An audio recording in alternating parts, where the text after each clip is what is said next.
Have you ever left a date thinking, well, I'll never get those 2 hours back again?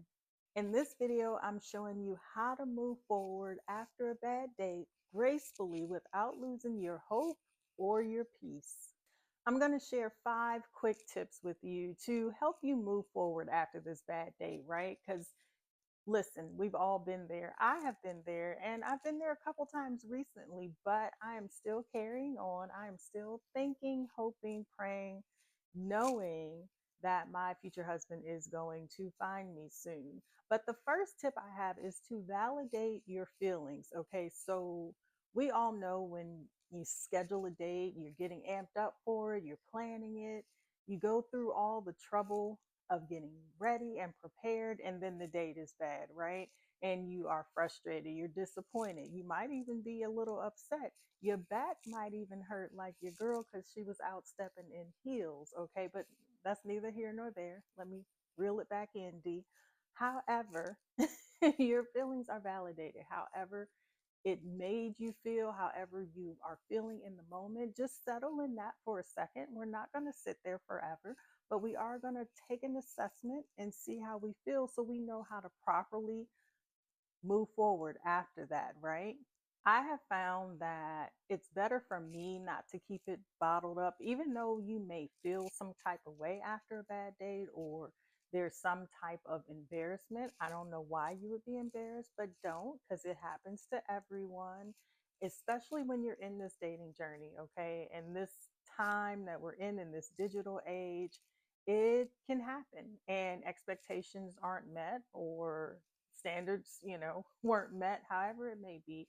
Don't bottle it up. Venting helps. If you have a trusted friend or someone or family member that you can just talk it out to, I don't care if you have to put it in the comments, do that, and I will, rap back and forth with you, but definitely don't keep it in and let it fester, because then that's when the real problems start to create and you're not just, getting it off your chest, so to speak. So let's start venting in a healthy manner.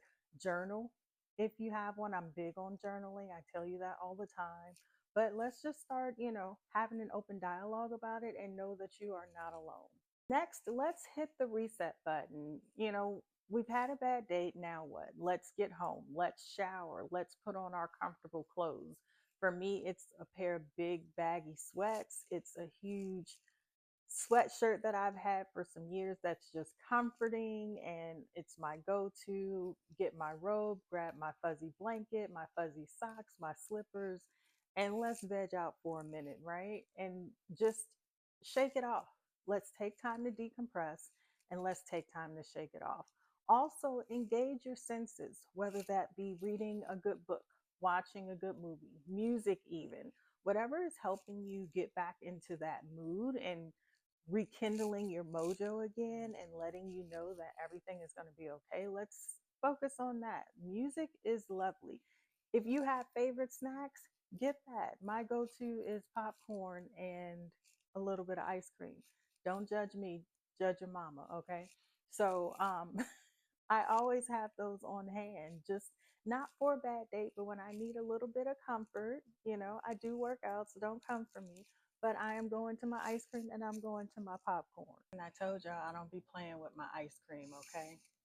Listen, the popcorn is needed, all right? One of my favorite brands. Don't play. We need this. Bad date territory. If you're a person that likes to engage in relaxing stretches or yoga, or if that puts you in a great mindset, or a walk around your neighborhood, getting back in nature, whatever resets your brain and resets your mind and gives you comfort, let's do that. And let's remember that one bad date does not define you. It was just one moment in time. It does not write the rest of your history. It does not mean that your next date will be bad. It's just one moment in time. So let's move forward from that. This next step I like to call lessons learned. I don't want you to think of this date as failure. I want you to think of, what did you learn from the time you spent with this person, right? What made you think that this date was going wrong? Let's reassess. Let's take time to step back from it and let's learn the lesson that now we can take moving forward and have a more successful date the next go round. Ask yourself what went wrong on your end. And I want you to be honest with yourself. Were there red flags that presented themselves that you overlooked? Or did you glamorize this person? Did you put this person on a pedestal and then you saw that person and you met up with them and it was like, you just lost a game of Pac Man and that sound effect is now playing in your head? What was it that you can learn from yourself, from the other person? What went wrong on this date that made you categorize it as a bad date? Let's think about it. And again, I'm going to stress this: be honest with yourself. That's the only way you're going to get through it.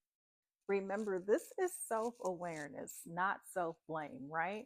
So, also, once you do that and you reassess the day and you're focusing and thinking about what you could have done better or what went wrong on your end, then I want you to think about what went wrong on the other person's end. Was this something that the person did that you didn't like? Was it just that the chemistry wasn't there? And that happens. Look, it can be the nicest two people can get together, and if there is zero chemistry, it's just not there. You can't force it, you can't make it there. It just happens. What made the date bad?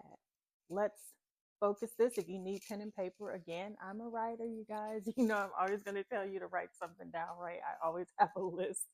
But what made the date bad? If you recognize patterns within yourself, then you can try not to let it happen the next time. And that's what this all is. It's learning yourself. You are ever evolving. So let's take a moment and assess. Remember, a bad date allows you to refine your must haves and your deal breakers. There may have been something that happened on the date that you didn't even think about was a deal breaker for you. So have that list ready so you know what you're looking for the next time. And that way, you won't waste your time or the other person's time either, because you'll already know what you need within yourself. Next, I have planning the next step. And sometimes this is just about, if it's a no for you, right? If you know that you're not going to interact with that person again and you don't want to take it further or even explore a second date, sometimes it's going to be a polite, brief, concise text message, or even if it's a short phone call, if you're more comfortable texting in that manner. Make sure you're not rude, but again, you are polite, and just explain to that person that you had a good time, but unfortunately you maybe you don't have the chemistry, or you don't think that you two would work together. But keep it brief and just I people get on me, but I like to call it the exit interview.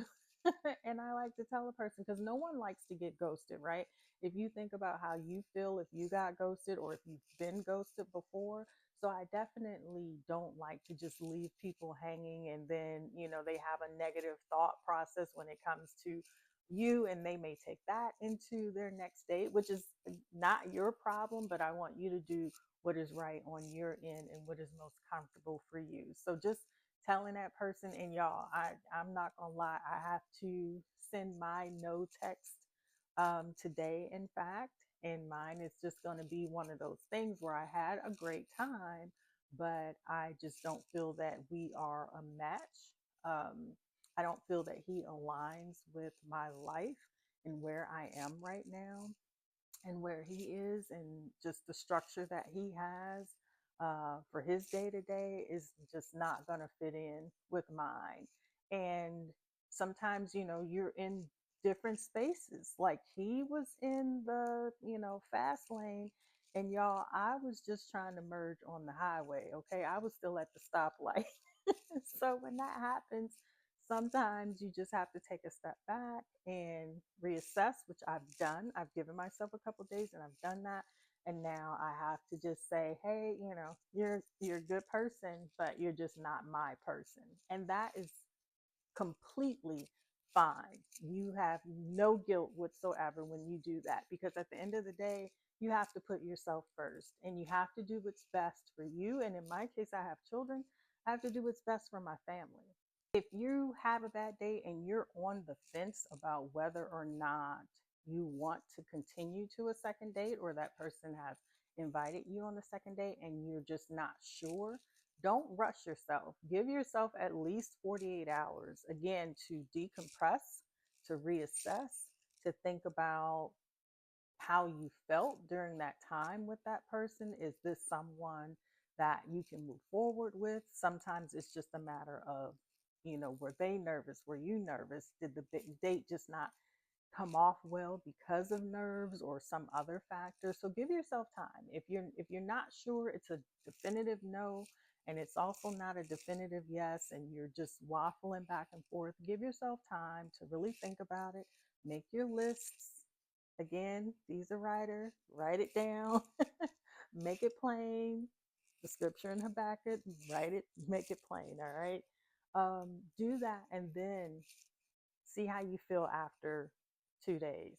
Focus on a non-dating life for a few days, right? Get back, have your power of perspective. Let's get that back intact. Let's get it in gear. And, I try to remind myself that dating is a numbers game, all right? Sometimes you have to kiss a few frogs before you find your prince or you find your princess.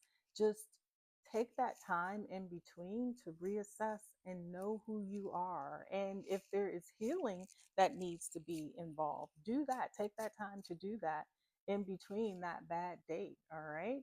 And just remember, like, don't get down or frustrated or lose hope, because every no brings you closer to a yes, because now you are redefining who you are. You know exactly what you want.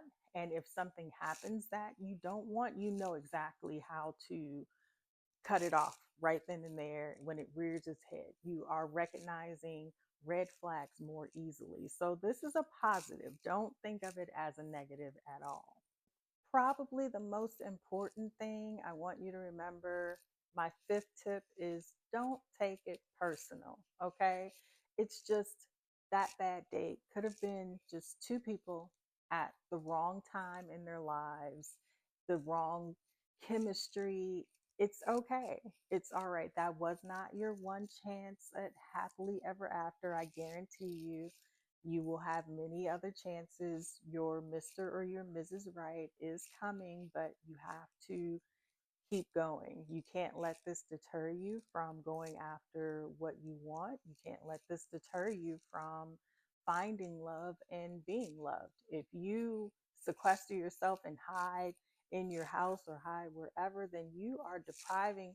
Your mate is out there waiting for you and you won't leave the house. Okay, yes, I'm talking to myself. D won't leave the house. So D is going to do better and leave more and start meeting people, because that's the only way. You can't, I always say this, I wish God would just, you know, set a man on my doorstep, have him ring the doorbell, and then it's like, he's holding a sign that says, God sent me just for you, D. But no, it does not work that way. And, there is a scripture that says faith without good works is dead. So if you have faith, you have to also put the work in. So the work means, y'all, we got to leave the house. All right. I know it's hard. I know it's hard because, that mortgage be expensive, and your heat and your AC is expensive, and you want to enjoy those things and the lights. Yeah. All the things that you pay for. But and all your streaming platforms, you could just be right here on the couch. D, stop saying that, because you have to leave the house. So yes, I am going to leave the house, and I want you to leave the house too. And you know, it's gonna happen. Just stay positive. Don't be negative, and we're gonna get through this together. If you have any bad date stories, please share them in the comments. Because yeah, like you said, your girl was wearing heels. I was really, really cute, killing my back, but I was cute, but it just did not go well. All right. So I would love to read your comments. Let me know that I am not out here on this hill by myself. Okay. So enjoy your day, but whatever you do, please don't forget to let the day enjoy you on purpose. I will see you next time.